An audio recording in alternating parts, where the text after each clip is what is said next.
Hi, I am Dr. Kim Sage. I'm a licensed clinical psychologist. Welcome to my YouTube channel and to this video series running Monday through Friday called Wildly Loved, where we are diving into our trauma brains, our childhoods, our complicated childhoods, and really unpacking how it affects our lives and what we need to kind of become aware of and where we need to heal and things of that nature. So this is my last video this week around how we can have true and real trauma when being raised with untreated, borderline and or narcissistic parents or caregivers.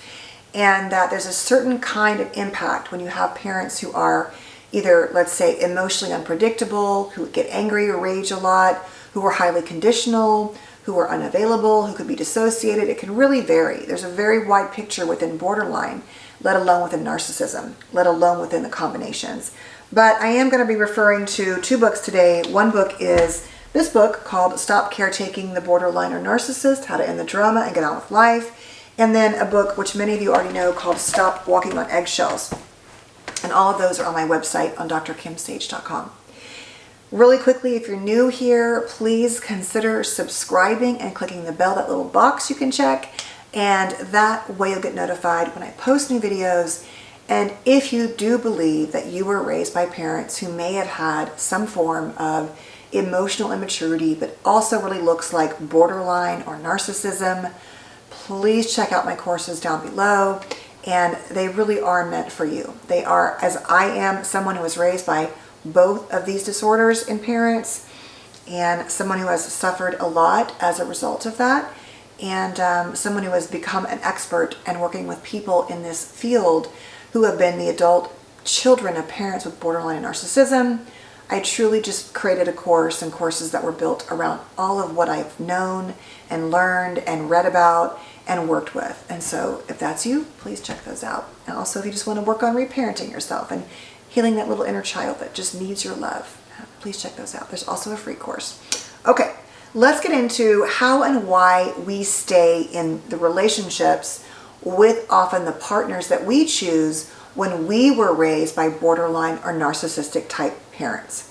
Now, what's important to understand, and just a quick reminder if you're just stopping by right now this week and you haven't watched the earlier videos this week, is that as a result of our need to take care of them physically, emotionally, that the entire temperature of the home revolves around parents who remain untreated, we have learned to be expert caregivers.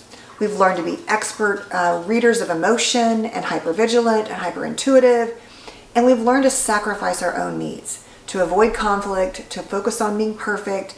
And we kind of get this sort of power and value out of being what's either the savior, which feels good in the family, like maybe you're 9 and you stop the fight with your parents, or you're the enemy, which doesn't feel so good, which goes back to splitting between borderline, which is very common in both borderline and narcissism, which is you're either all good, split, or all bad, right? It's called idealization and then devaluation, go back and forth. So the point is we've internalized, we're either all good or all bad. We've internalized the self-sacrifice. We've internalized to be, conflict avoiders and just take what happens to us.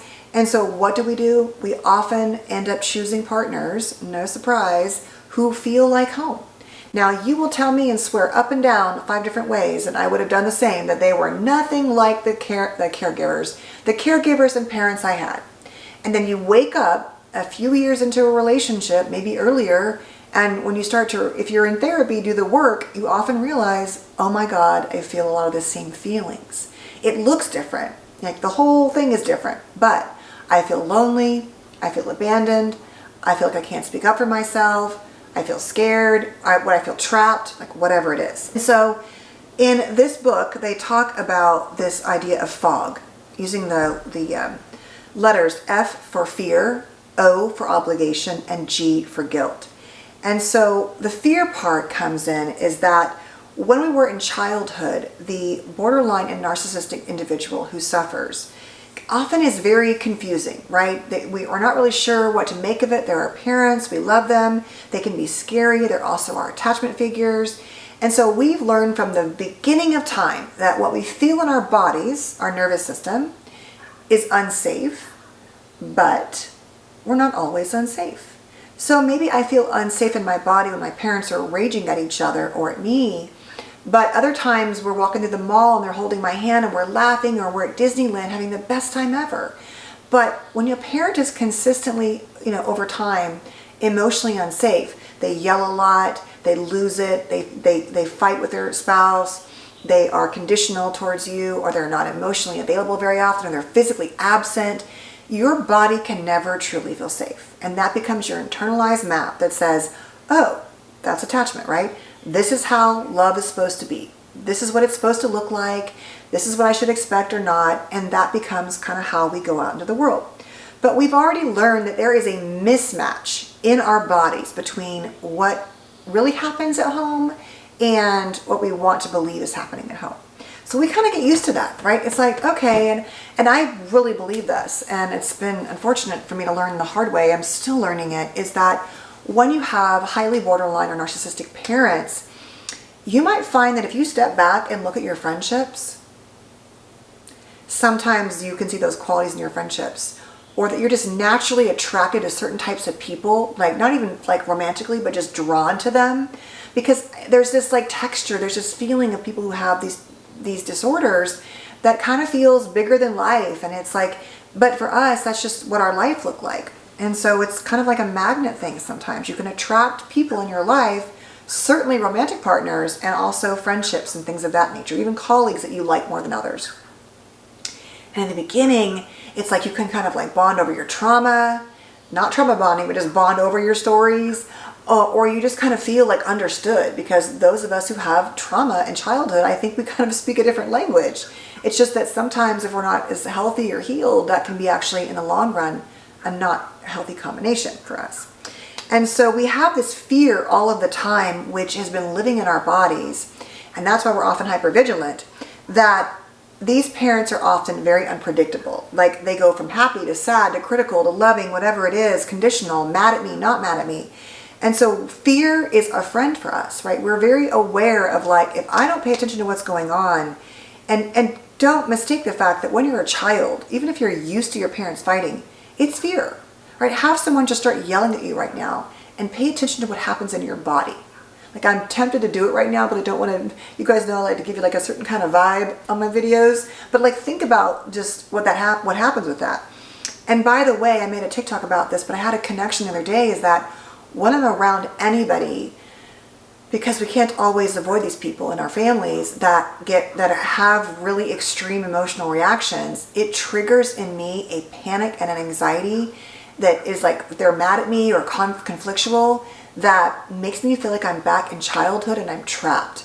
And it is so deeply upsetting for me. And so it used to be that any kind of anger triggered that. But now it's definitely true that my brain just kind of goes back into childhood. I have a hard time separating, okay, this person has mental health issues, or this person is struggling, or they're angry.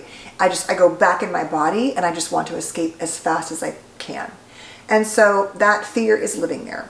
And so they are emotionally unpredictable. And so we learn to deal with that, to be hypervigilant, to do and say certain things at all times to get our needs met, let alone to take care of their needs, okay? And so I want to read to you from page 30 in this book. It's a quote from the Stop Walking on Eggshells book. And it's just an example it says, for example, it's just a guy describing his experience. It says, I remember once we were expecting company, and I asked my mother, are we going to clean the house? It was just a question, but my mother took it to mean something about her. She slapped me, and then she didn't speak to me for a week. She ate her meals in the bedroom. My dad said, you better apologize to your mother. So even though it seemed totally unfair, I went to my mother and I said, I'm sorry. I didn't even say what I was sorry for, because I actually didn't think I'd done anything wrong. But her face changed instantly into a big smile, and I was again in her good graces. None of us ever talked about the incident again. That's one example, okay? And so many kids avoid even having other people to their homes, especially if the parents were ragey, because they just never knew what was going to happen. That fear kept them from feeling safe. And so it's a constant companion where anger is dominant. And then that translates into us living in survival mode at all times, because at any point we have learned that things can go badly. The second letter is obligation. And what that is that what you feel when you see your parents upset And what you've learned is that you are obligated and expected to help, and you can help in many cases. And so it's on you to fix the parents, to calm the situation, to calm everyone down, to make mommy happy or daddy happy or whatever. And so that is really confusing as well. But you feel obligated because you were put in that savior role I mentioned earlier this week. And then you were the enemy, right? But when you're in the savior, that does something for you. It gives you a sense of power and control and meaning, and it works temporarily. And so that can show up in contradictions, which is I also want to share here. Another little quote from this book. For example, James describes his experience. My dad was so incredibly successful at work, and he felt that since he brought in the money, he shouldn't be called on to do anything else. He never once came to any sports events I was in. He didn't even seem to remember that I had scored the winning basket in the tournament. When I would be disappointed or upset with him for not participating more in my life, he would tell me I was just being a selfish kid, that he worked hard all day, and the least I could do for him was to not complain and whine about coming to some kid's game. And so it's talking about how there's all these inconsistencies where you're supposed to help fix them and make them feel good about themselves, but you don't get that reciprocity in return. And what a mind screw that is, that they can't be held responsible for anything that they do that hurts you or that would make you feel good either. But you are always being expected to make them feel good and make them be okay. And so you learn to, not ask for things you expect, to ask for emotional support, and to always think of others. You're obligated. See, going back to caretaking, it's always on outside in first. And then lastly, this book talks about guilt. And it really is just a way that we keep kind of fear and obligation that we're going to feel bad about ourselves if we don't do what they want us to do. And so they can't stand to make mistakes and all those things.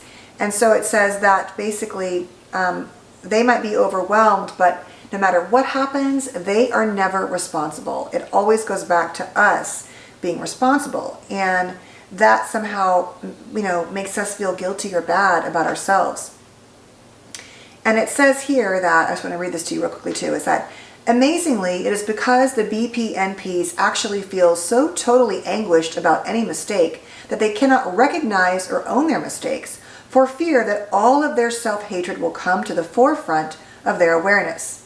By blaming others for everything that goes wrong, including the BPNP's own uncomfortable internal feelings, the BPNP is able to avoid his or her own hostile internal self-judgment. This blame causes a feeling in the family that no one is ever good enough, and that you, the caretaker, somehow must fix their pain. You may even feel guilt for feeling happy, while that they are so unhappy. This pressure can make you try even harder to make them happy. The BPNP uses fear, obligation, and guilt to manipulate and pressure you to stay functioning in the caretaker role. And that's the bottom line. You have to stay in that role to have any relationship. And the minute that you begin to say, you know what, this isn't working for me anymore, or you know what, I don't feel good about this, I'm gonna set a boundary, I'm gonna hold you accountable. Like, God help you if you go to therapy and you're not prepared and the therapist does not understand BP or NP in terms of setting boundaries, is that it's not going to go well. And I would say most people don't like boundaries, but people and parents who've had a lot of power, a lot of enmeshment, they really don't handle it well. And so it is often a process, right? You have to keep working at it. I always say, if you are actively in the relationship that is still very toxic with your borderline or narcissistic parents, and you go to therapy and you work on you and your parenting and your relationships, like that will only go so far. But if you leave my office and we're processing all these things or doing skills or whatever, and then you pick up the phone and call your borderline or narcissistic parent and walk back in that same trap and then spend an hour driving home crying, mad, yelling at them, you just wasted a therapy hour in some regards, because you're blowing your peace. You're doing it. You're still going back to the original source. I don't want to say you've wasted your therapy hour. That sounds harsh. I don't mean it like that. But what I mean is that you can only go so far, because that is the source of where it all came from. And that takes you right back into childhood. You are right back, you are trapped, you have no power, it's all on you. And guess what? You're going to go home now and then maybe not take a walk, not be able to be as engaged with your family or your kids, or you're going to have really harsh inner critical judgment on yourself and deprive yourself of something that you need, right? So you have to deal with the relationship if you are still in one with them, and or if you went no contact but did not deal with, you know, your feelings around no contact, it's still going to be hard to deal with. You might have gotten to a better, more peaceful place, but it's still painful to reconcile all of that. And, you know, for many people, these kind of parents, they can find a way to have some kind of relationship. And this is all in my course, by the way, because I think it's a huge part of it. But for some people, they can't. And so the idea is that you try to set boundaries and you try to kind of train them to respond. Maybe you have a more surface relationship. One book calls it a tea party relationship. Some parents won't go for that. But for some parents, it is just impossible to have any kind of relationship because they will not change and they're highly wounding. And so, you know, it's really a matter of degree and your own journey and your own tolerance for what you're willing to take. But believe me when I say, if you do not deal with the original source, it will keep showing up in your life, especially if they're still in your life in some way, or if you haven't healed, you know, those broken wounds. So this was longer than I wanted it to be. I know it was, but I hope you found it helpful. And I'm curious what you think about the fear, obligation, and guilt and where you might relate to that in your own life. Do you notice that those kind of principles, that fog, it's actually a fog, truly, it keeps you sort of like, also you're so used to operating in the fog that you don't see it. But I'm curious what your thoughts are. So thanks for watching. Please stay safe and well, and I will see you next week. Take care. Bye, guys.